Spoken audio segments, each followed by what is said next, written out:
Well, if you're like me, you're always on the hunt for a new podcast to add to your rotation. Trouble is that sometimes wading through the options can become quite overwhelming. Luckily, there is a way to make the search a little less stressful: podcast networks. The networks are helpful for both listeners and content creators alike. Now, if you're a listener, the podcast networks make finding a new show easy by curating a quality content and putting it all in one place for you to find.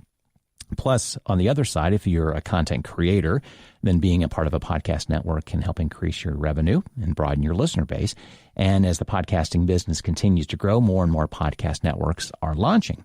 Now, podcasters now are encountering a similar dilemma that bloggers faced about a decade ago. As your show gains respectability and audience, how do you decide when is the right time to join a podcast network? And what are the questions you should be asking for any suitor that comes your way? Or if you're approaching that network, what questions should you be asking as well?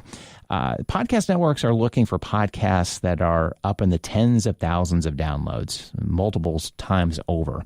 It's a common thing among the largest podcast networks. Many won't consider accepting a show unless it has a minimum of 50,000 downloads per episode.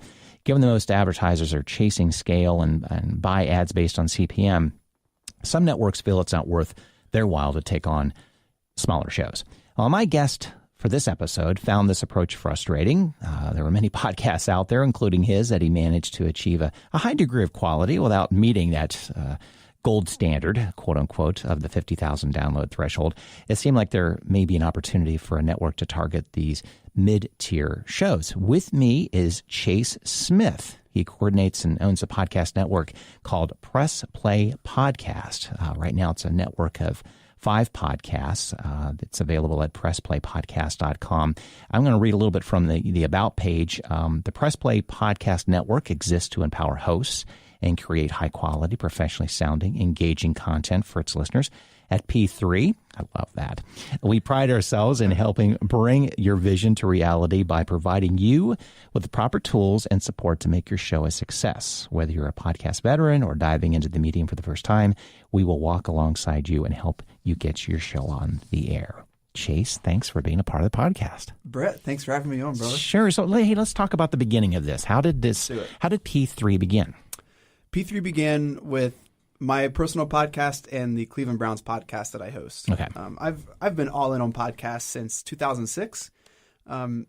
Starting from my love with the Cleveland Browns, I was a freshman at Marshall University in Huntington, West Virginia, and just was jonesing for Cleveland Browns content. And what I was getting online just wasn't good enough. I wanted to listen to fans talk about my favorite NFL team. And so I got on iTunes and searched Browns and this podcast thing. I was like, what is this? But I was all in from the very beginning. Just listened to every episode. I forget the name of this Browns podcast, but it was fantastic. It actually wouldn't be bad today. I got to figure that out. But since then, I started listening to some of my favorite writers. They would have a podcast, and just fell in love with it from the very beginning. And a couple years ago, we lived in Chicago.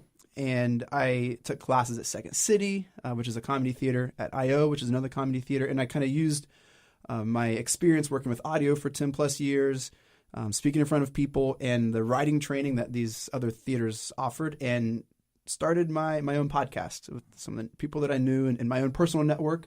It's like, I can interview this former SNL writer. I can interview the president of this college. I can interview. And I just started pulling people that I would want to listen to. And just started talking to them about leadership, life, ministry, sports, whatever's going on in their life, and really was received well.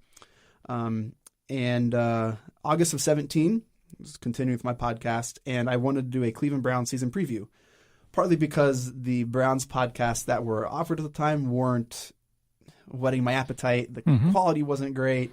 The episodes were like an hour and 45 minutes long. It was just a lot of nothing for a lot of something. And so I found one of my friends online who I hadn't met, just online person that we communicate with, Jeremy Powell, Jeremy in Akron on Twitter. I said, hey, Jeremy, you want to come on my pod? We'll do a Brown season preview. He's like, yeah, we could do that. And he came on, and it just went like gangbusters. We communicated very, very well together. We had a really great rapport. And we're like, what if we just do this every week? Like, hey, all right, let's do it. So all of a sudden, I'm doing a lot of arm twisting going on there. Right. Yeah, right. Well, it went so well. Everyone loved it. Wow. And I think sports are a really easy podcast to market because the demographic is so clear. Like, you know who is a diehard Browns fan, whether they label it on their profile or they post stuff about it or they like or retweet or comment on stuff. So they're very easy targeting marketing there. But we started this Browns pod with kind of this desire to, hey, we want to release high quality content that's not hours and hours long. And so now all of a sudden I had my hands in 2 podcasts. And I started dreaming. I'm a dreamer, Brett. I dream. I just think, man, I'm super optimistic and I'm a dreamer. And I was like, if I have 2 that I kind of understood how I was able to grow those networks and grow those shows and how I record and how I edit and what would that look like if I had a couple more shows? And then maybe if I opened it up to invite other people along in the process. And all of a sudden this idea of a network and just started to kind of birth itself. And we launched in October of 2018 with 5 shows. We have the Orange is the Orange or Browns podcast, which is a podcast by the Cleveland Browns. We have the Cavs on the Break podcast with Sam Amico. He used to write for Fox Sports Ohio. He's an author. He's actually just finishing his book, I think, last week. So we're supposed to record this week or next week to talk about that.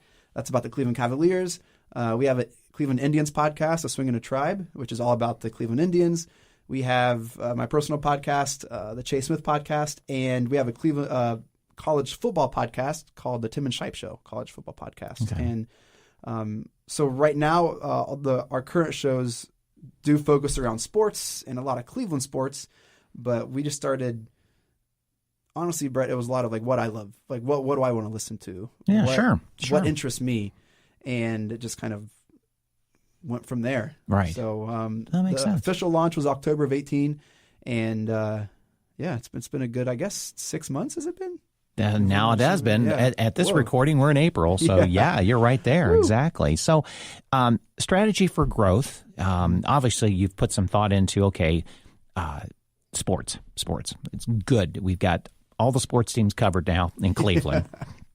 But that's good because there's a cross-pollination there. Typically, a Cleveland fan is a Cleveland fan, typically. And I think that's true of most cities and such. So what's the strategy for growth of the network? What's your vision a year from now, 5 years from now? What's it going to look like to you? Yeah. I would love to branch out of sports. Okay. I know right now a lot of focus is on sports, but again, Brett, just trying to focus on things that I care about. I love movies. And so I can see somewhere down the line having a podcast about movies or some type of like entertainment. I think culture is really important. I think it'd be cool to have a podcast about culture. And actually, Brett, next week we're launching our 6th podcast. It's called Up Next with Chad and Taylor.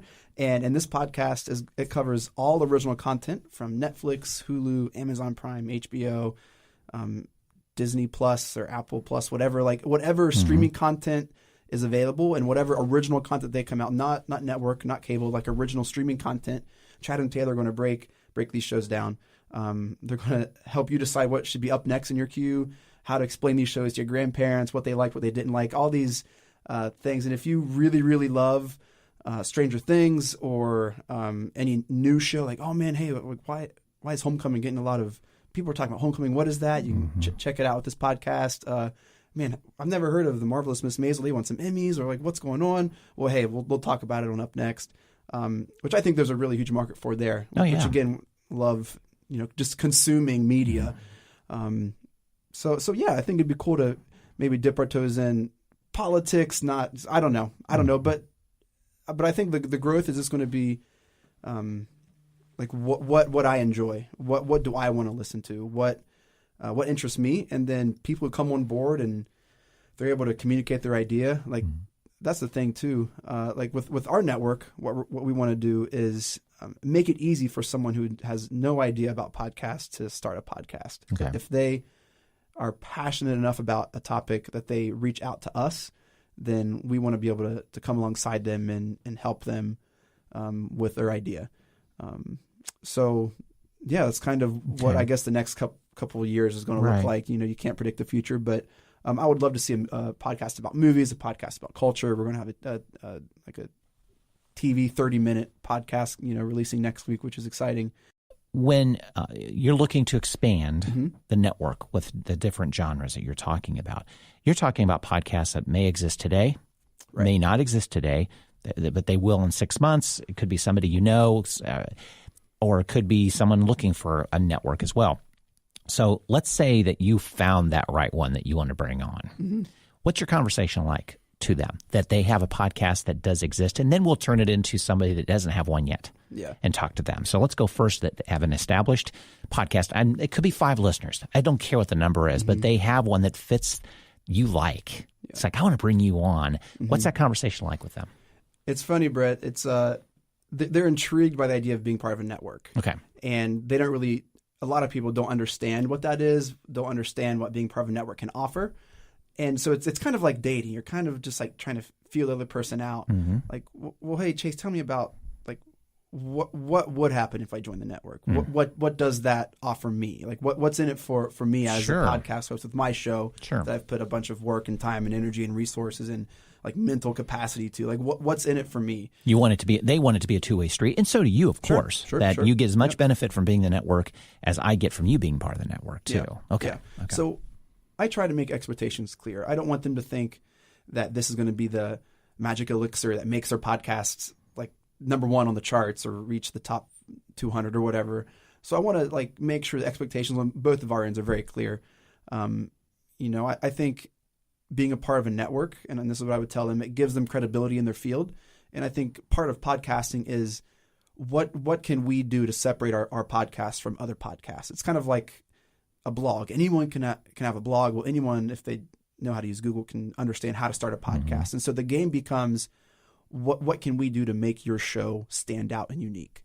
Whether it's with the quality of the content, like how it sounds, like whether you sound like you're in a tin can, a garbage can, or in a studio. Like I think that matters.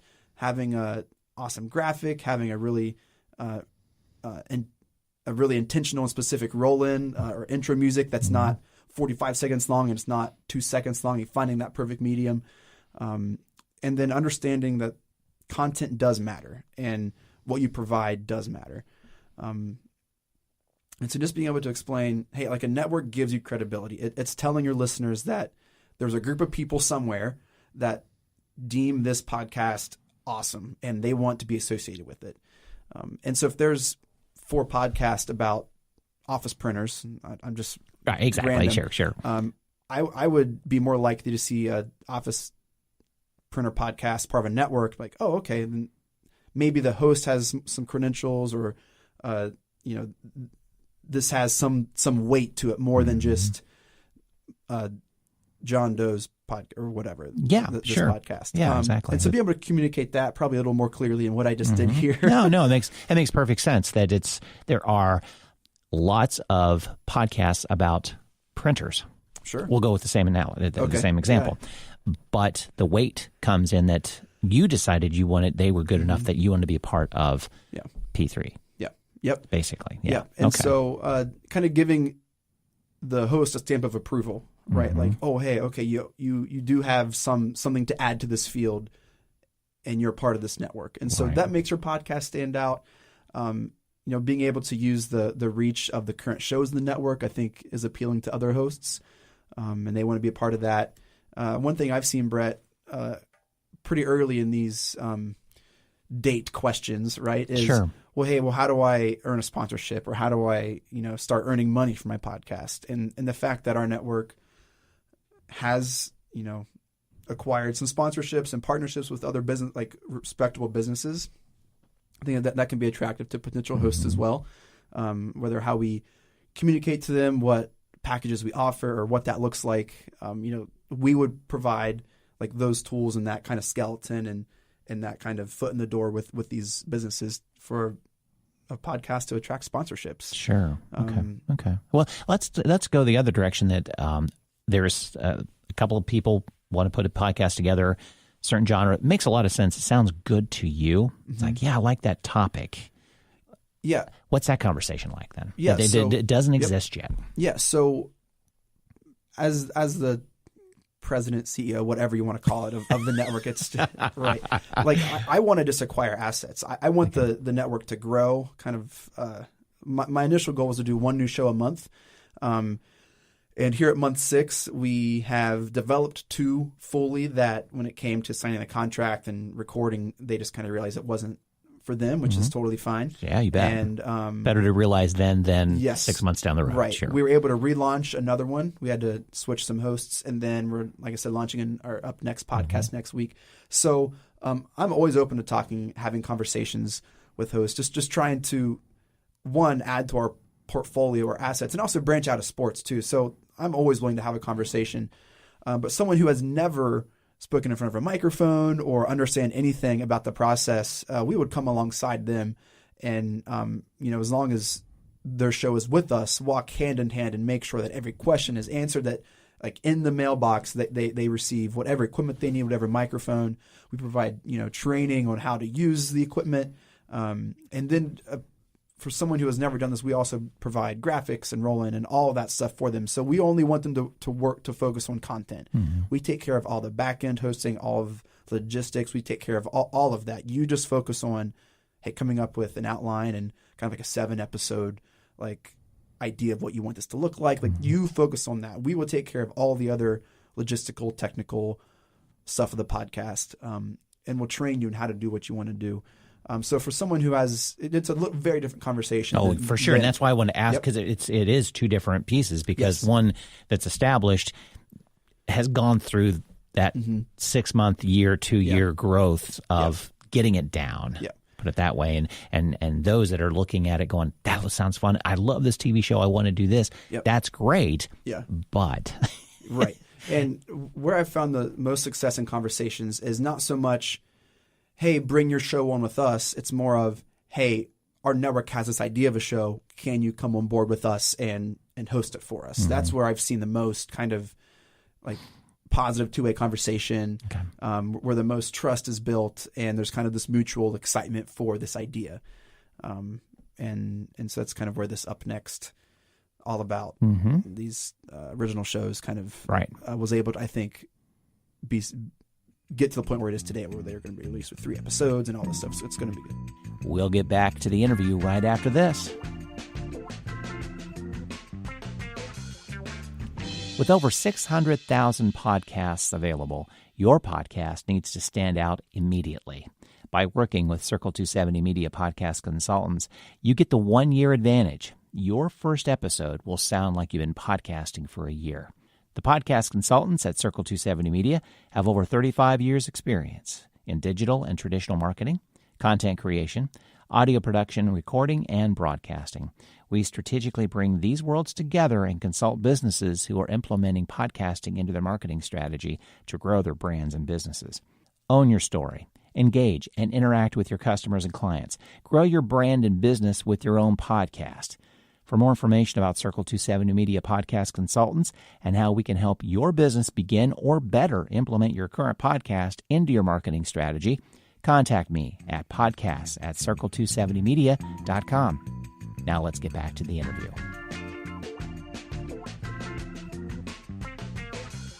The question comes up, what is my podcast worth?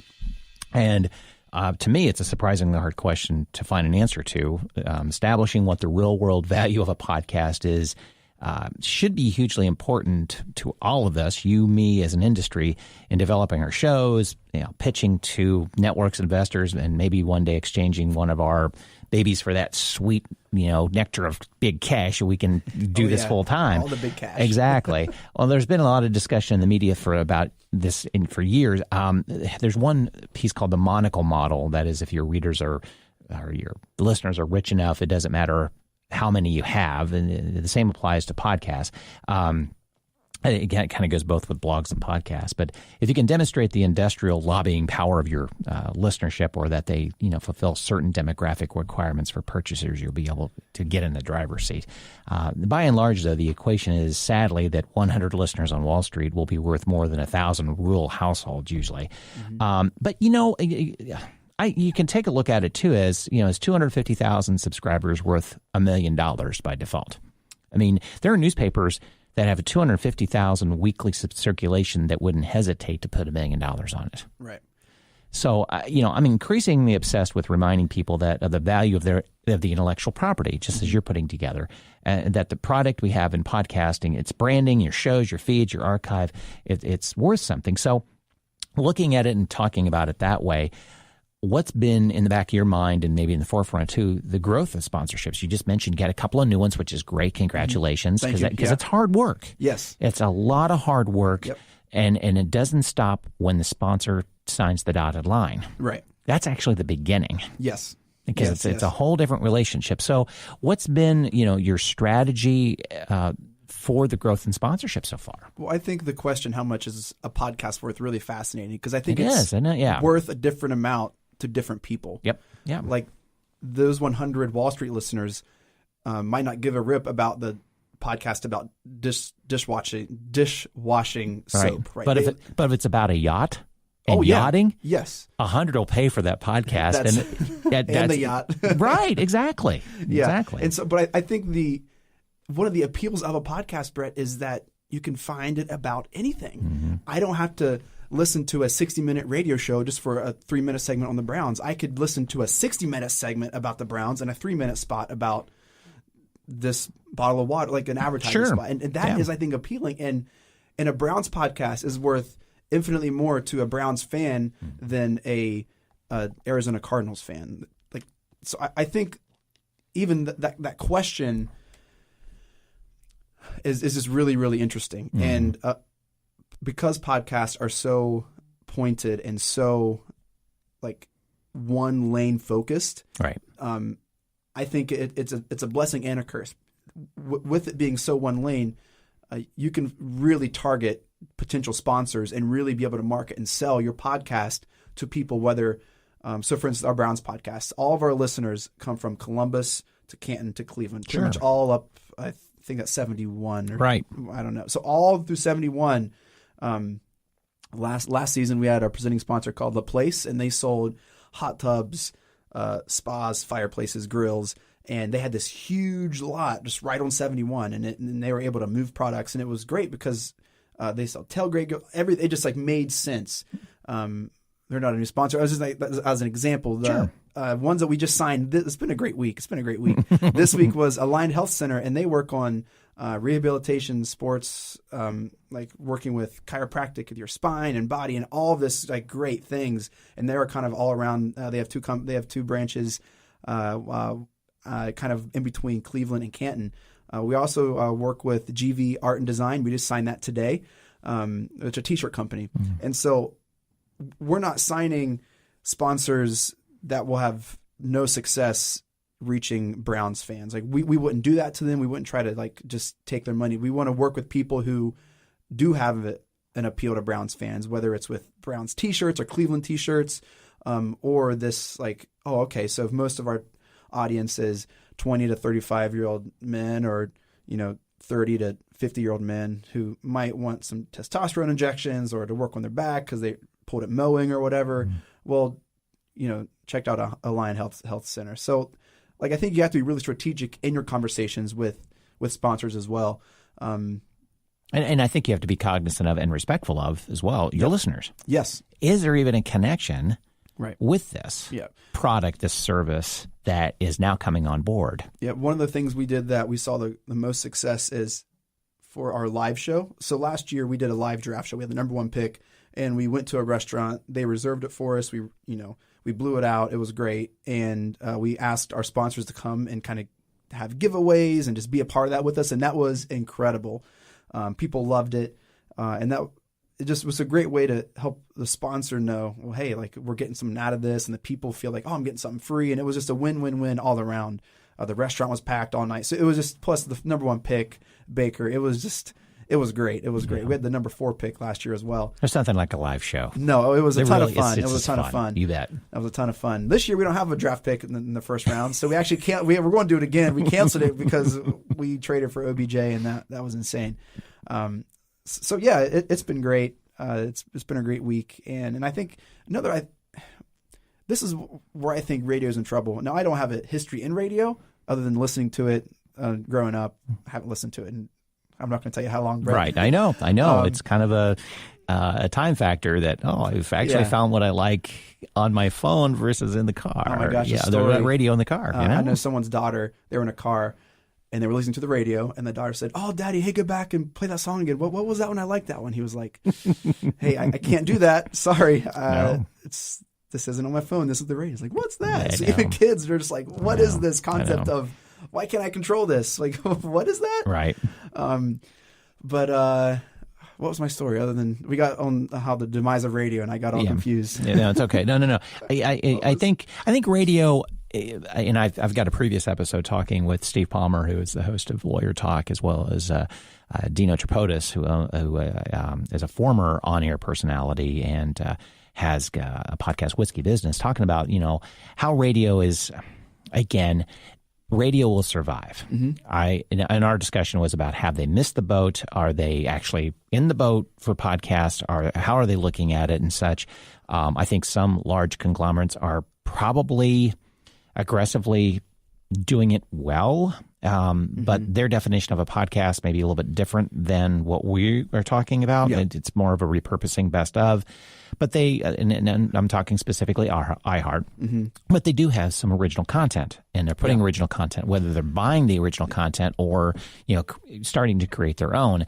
I think they're getting it. Yeah. I remember my thought. Yeah, it depends on, depends on what they want to do with it, and if they can monetize it. That's the big thing. Yeah. So for me, in my eyes. A couple of things I want to touch on there because I think it's really interesting. A live ad read in a podcast, once that's embedded in an episode, that never goes away. Right. And if you buy a live ad read on the radio or purchase one and no one listens in that time, well, you're out of luck because you can't go back and rewind the radio. Where a podcast, it's embedded forever. People go back and listen to our previous episodes. Those sponsors who bought that episode, even though they're not current a sponsor, they're still getting bang for their buck. They're still getting a return on investment on that advertisement. And podcast ad reads are evergreen. They are. And I think there's an appeal there that isn't with live radio. Right. And I think that could spell trouble just for some of these radio sponsors. Now, there's never going to go away, like you said. Right. No. But I think that there is an appeal that, oh man, this is going to be embedded in the episode. Right. And as the podcast grows, it's just only going to get more ears to that. I think podcasters are really grasping on to the idea of how to do it's still a product endorsement, but they're talking to their listeners better than radio personalities do. Number one, because they can do it, even though your sponsors bought 60-second commercials or whatever you sold them, 90 seconds. It's a commercial. Yeah. But radio is still limited by it's a 60-second commercial, and it's whether it's a live read or not, it's 60 seconds. Where a podcaster, they want to talk about that sponsor, and it makes sense for the listener to follow that storyline about the product. They'll follow along because they're either using the product in their own life or they know somebody that is and they can tell a story around it. Yeah. The quicker a podcaster can jump on that storytelling piece about their sponsor, that's huge.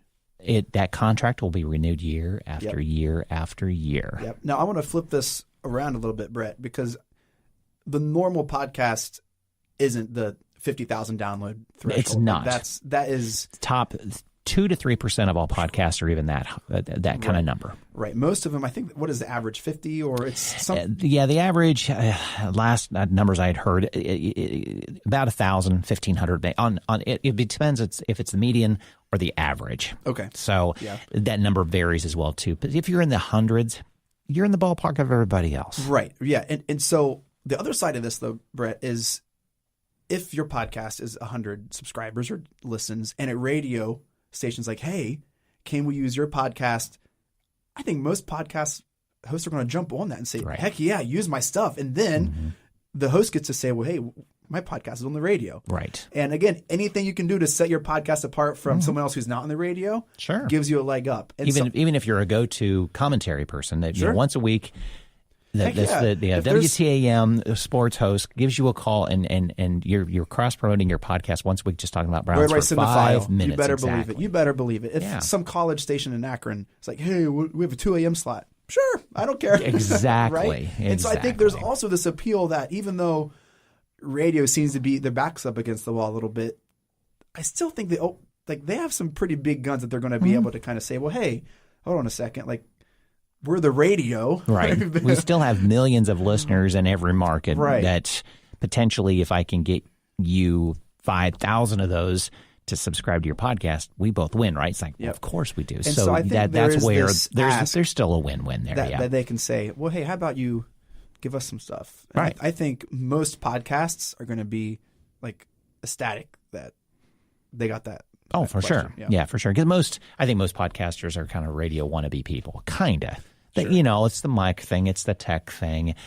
They've always wanted to talk about their favorite stuff, and they realize they can't buy airtime to do this. Yeah. I mean, that's a lot of the conversion that I have had with me walking out of radio, that I've had clients and people that I know, they want to talk about a certain subject and topic about their business or whatever it might be, but they can't afford the time. Yeah. And they also realize that one and done. You buy that 8 o'clock in the morning on Sundays. Well, if that listener is not listening at 8 o'clock on Sunday morning, where else are they going to get it? Yeah. Other than record it and put it in a podcast. Right. So as we talked about previously, the radio thing does come into play, of course. And I think there's a piece to it, just it's strategic, that sort of thing. So how, now 6 podcasts coming on, how are you supporting each other as a network? I know that varies with all different networks out there in regards to there's the cross-promote plugs within the show, or even if it's social. What's your strategy been so far? Where are you looking to take that in regards to helping each other lift the boat? Yeah, having hosts on different shows. So my Browns co-host Jeremy in Akron, he loves the Indians and the Cavs. So having him on those shows, I think, helps direct traffic, kind of like cross promote there. I already told our host with the Up Next podcast, hey, I want to be on when you do this show and this show and this show. So I think just supporting each other that way. Okay. Obviously, sharing and retweeting and commenting on our podcast, and then kind of using our own airtime and buying our own airtime and, you know, doing a live ad read for that show. Not only does that give our audience like, oh, they have this podcast coming up, but it gives my hosts practice in reading live on air ad reads, right? So whenever they do have a sponsor, then they're not reading an ad for the first time. Then they've kind of done that already with our shows. And it gives them practice for that. So that's kind of what we're doing now. Okay. Makes sense. Makes sense. Yeah. So I know every network puts a different strategy together to support each other. I think the larger ones have a bit more difficulty in doing that, but I think what they then start to do is slice the pie, going, okay, these 5 can cross promote each other because it's the same genre, or like you said, cross promote because they actually hosting 2 or 3 different podcasts. So they you know, if you like me here, you're going to like me on the other one too, sort of thing, which is great. It goes right in line with what podcasting is all about too. Biggest challenges. What are your challenges with this? The biggest challenge for me is finding time to work on this. I have a full-time job and then another part-time job at a college in Circleville. And so all the time I've devoted to the network is either over my lunch breaks, and air quotes you can't see over podcast, or late at night when my wife is working on counseling stuff, my daughter's asleep. And there are some days, Brett, where I just want to work on this all the time. And it's really a challenge to stay disciplined into, I got to get this done, or, I got to work on my lecture that's been the biggest challenge for me, is just like carving that time out. And actually, I'm waiting to hear back from the podcast movement. I was at the Big Orlando. I submitted a breakout speaking request about how to do this. Cool. And they're like, the initial cutoff was, we'll let all the speakers know by April 1st. And they emailed back, we'll let everyone know by April 3rd. They did that last year too, because they have so many. It just took, I'd rather them do that rather than just say, well, you know, we didn't get to the last 500. No. The next 500 could be, you got a gem in there. Right. Yeah. So that's good. That's a good sign. And so I don't want to use it as an excuse, because I can't stand I'm just too busy excuse. Because at the end of the day, Brett, you make time for what's important. You make time for your family, you make time for your faith, you make time to watch March Madness. Like, you make time for things that you want to do. And that includes video games, that includes eating. I mean, you make time for what you want to do. And so for me to say I don't make time for this, like, I'm not going to say I'm too busy, because you make time for what's important. Right. I just wish I had more time for this in a day. Right. Understandable. And sometimes less time on other things. Sure. Oh yeah. But so it's just a matter of, you know, carving that time out and keeping a healthy balance of family and faith and just like yourself. Cause it's important for you to like do things that give you life and to kind of rest and like, well, take a deep breath. if you're down, you can't support the other podcasters in the network. Yes. So right now, working with the network stuff, it does bring me energy and life, and it is like a weird way to rest and relax and have fun. But sometimes I just love lounging on the couch and eating a bowl of Captain Crunch with Crunch Berries and just watching SNL or whatever. Like that's like I need that too. Your brain needs it though too, because all of a sudden inspiration will come at moments you didn't realize, walking the dog or watching SNL, and you kind of see something or hear something going, that's it. Yep. Your brain works that way. Yeah. You got to give it that time. Yeah. So that's a big challenge as well. Also, I don't know if it was because we had great conversations before we recorded. I don't know if this was. I think it was in the recording. I said I'm a dreamer and I'm optimistic. Yeah. So I have all of these goals, all these dreams, and another challenge is just understanding it's a marathon, and just to be patient and just to look at the bigger perspective. So if I were to like zoom out now and say, man, in 6 months we've been able to do this, and in a year from the like conception of this idea, this is how far we've come, and this is what we've been able to do. Like you can get encouraged that way, but if you just get stuck in the minutia of every day, like, oh man, I'm going to get this done, I'm going to get this done, I'm going to do this, then you can get pretty discouraged. Right. And so it's a challenge to kind of keep a proper perspective too sometimes, just because I can be pretty impatient and I see the steps that need to be taken. I just want them to be done now. But that's fun about it too. Yeah. I like that you have not mentioned one thing about competing against other networks or concerned about other networks that are being developed and such. And I think it's healthy because that's probably where this whole space is going to go to anyways. A lot of networks are going to be created on their own organically like you're doing. And independents are going to come on board to help lift the boat of this small network. And it's maybe, a Cleveland-based network that have a bunch of Cleveland, whether they're there or not, but it's focused around Cleveland and Columbus and Cincinnati or Ohio or Midwest. That's where it's going to come into play because it again, the cross-promote as well as helping independent podcasters get more exposure a little easier than on their own shoulders. Yeah. I think that's where it's going to start to develop. And I think not looking in the rearview mirror, not looking on the sides, just do your thing and not worry about everybody else. Yes. A marathon. Well, you will be okay. Yep. And part of that, I don't want to waste the time I do have comparing myself to other networks or other shows. That's not healthy. I'm really competitive in nature. So then I would just get like, well, why do they get so many downloads? They sound like I would just get really nasty really quick. Funny, ironically enough, our Browns podcast started off of just this disgruntled, unhappy, like feeling of, man, the Browns podcast we have here are junk. And so it was kind of birthed from that. Yeah. And I do think I have a responsibility to kind of have my finger on the pulse of the Browns podcast, other Cavs podcasts. Sure. Right? I think I need to understand, what they're doing, what they sound like, kind of what that looks like. Sure. But I don't get lost. I don't devote all my time to that. But I have my ear to the ground. I kind of know what's going on. Sure.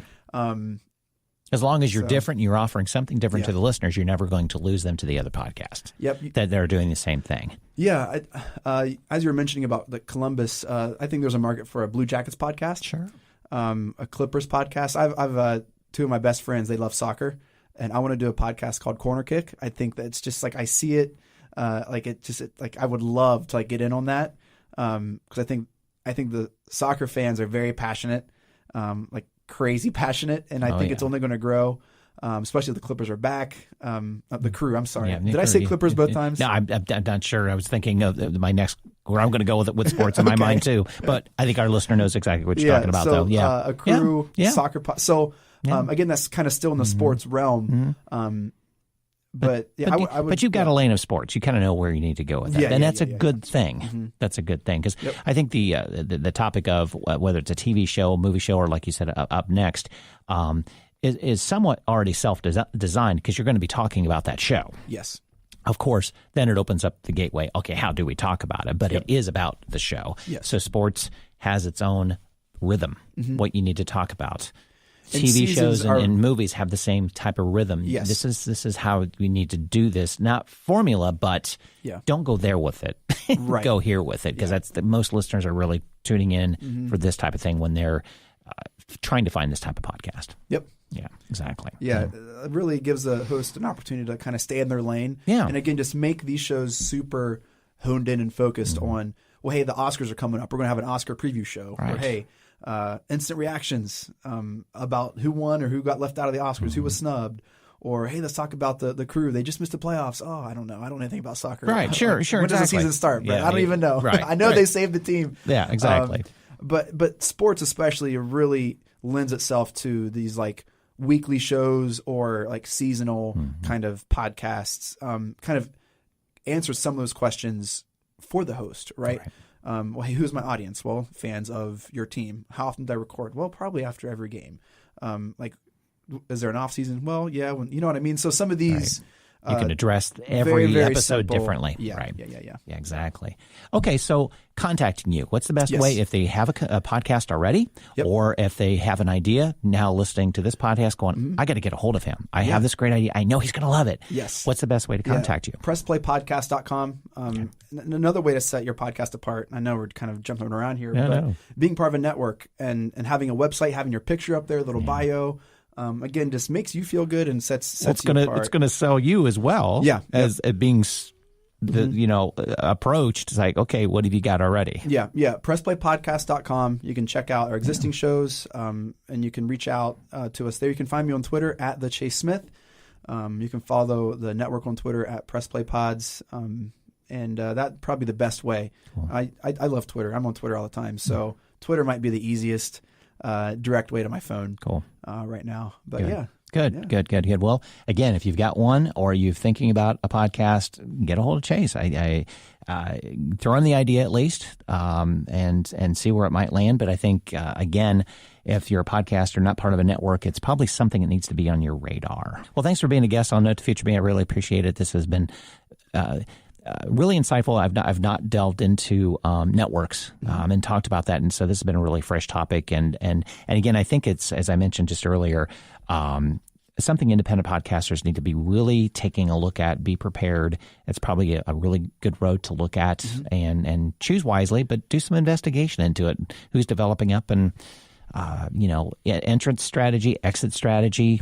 Yep. And can it help you get to where you want to be as a podcaster maybe a little bit quicker? Sure. And let me just say one more thing. All of the hosts on our network, they have other full-time jobs and families. And I know that this is a hobby, that maybe you're looking to be a little more than a hobby, but I never want to put on our hosts like this expectation of you have to record, you're going to let me down or let whatever down. Like, I understand priorities and I want you to have a healthy balance too.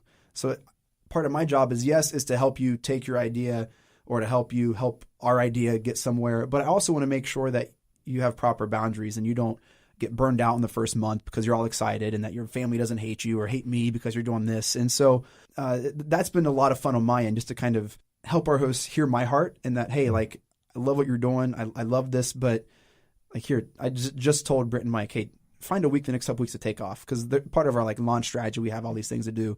And they've been at it pretty hard. And so helping them understand that I get the grind, I get the challenge of balancing family and your full-time job, and then this podcast thing that no one in your family understands, that you have to like, no, it's a real thing, I promise. And so that's been a lot of fun too. But yeah, I'd love to hear from you if you're interested. Great. Check us out. Good. Thank you. Appreciate it. Brett, thank you so much, man.